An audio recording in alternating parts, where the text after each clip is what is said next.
ओडिशा सरकारंकर गृह विभाग द्वारा मनोनीत सुवर्णपुर जिला शिशु सुरक्षा विशेषज्ञ कमिटी सुवर्णपुर जिला सदर सोनपुर उपकारागार परिदर्शन करिसेंती।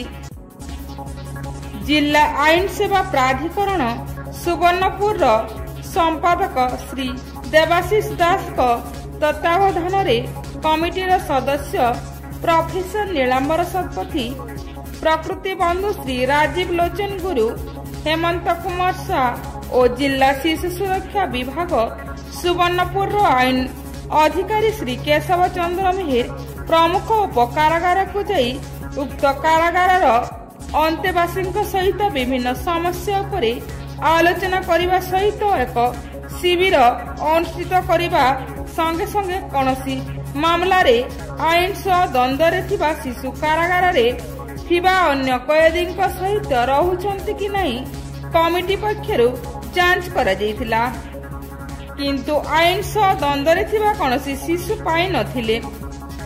उक्त कारागार अध्यक्ष डिलेश्वर जेना परिदर्शन समय रे कमिटी को साहाय्य करथिले। ब्यूरो रिपोर्ट तनुषण टीवी।